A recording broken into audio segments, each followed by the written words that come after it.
Well, hello guys, welcome back to another episode of Everyday EDC.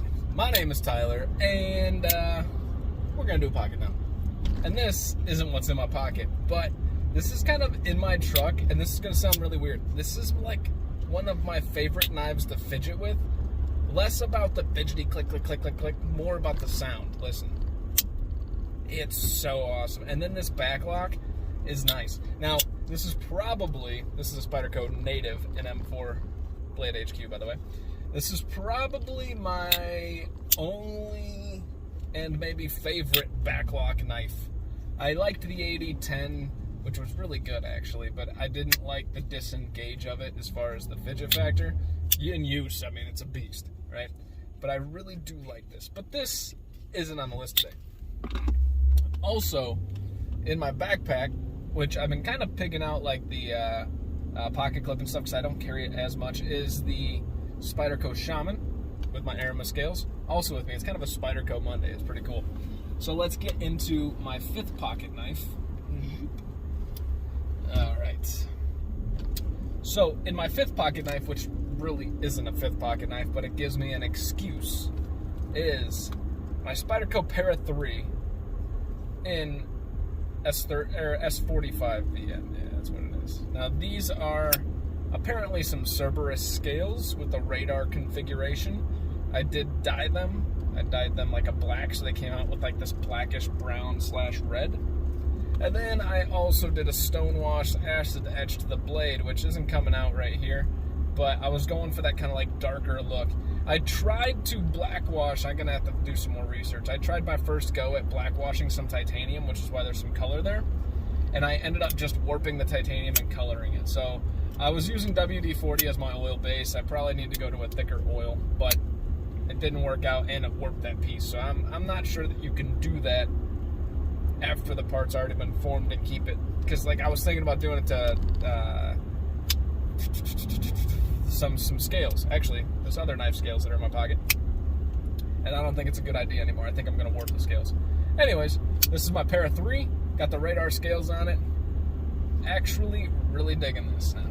So now that I got it put back together, pretty cool. I hated those other scales. I'm sorry, the dude, I posted something on Instagram, and the dude that sold me the scales was like, those are my scales, and I'm selling them. I'm like, I'm sorry, man.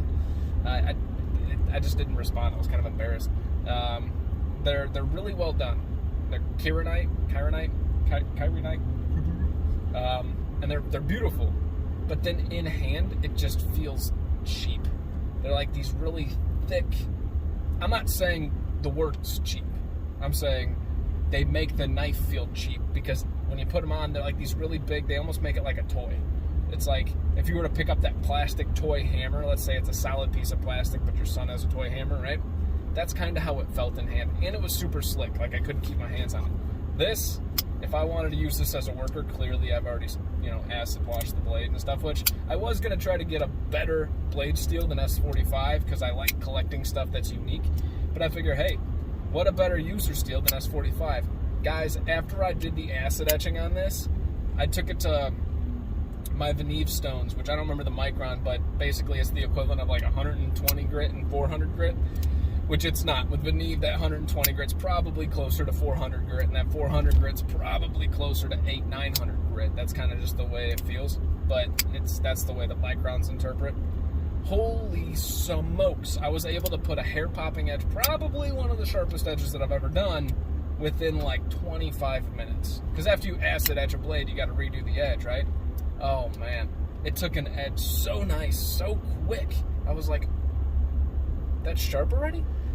I took it off the first stone. I took some more attention to detail. After I took it off that first stone, like I didn't need to go anymore. I took it one more slightly just to kind of clean up the edge a little bit, but it was nice. That's nice. That's really nice.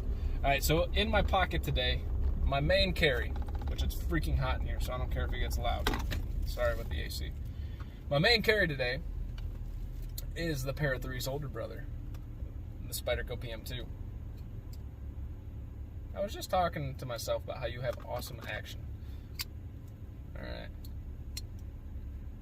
There we go. So this is the PM2 with some titanium scales, some cheap titanium hardware, a Flytanium piece for the lanyard, a titanium anodized, I don't think it's anything else, I think it's just a titanium anodized backspacer and a deep carry pocket clip in M390. There it is, there's the action. So I was carrying around the PM3 and I'm like, this is really nice, like I'm getting used to this. Never really carried a PM3 other than for like review way back in the day for like a week or two. And so it was nice to have it back in hand, and I'm like, yo, I like this. And then I picked up my Para 2 for the first time in maybe 2 or 3 weeks, and I'm like, ooh, I like this a lot too. So I'm carrying them both. I'm gonna pay homage to them both, and I don't think I kind of like this one better because it's titanium. I like the feeling of it more. But I think that's just because I steer toward titanium. When I put this in hand, this feels really good too. So I think I like them both, and I like them both for different reasons.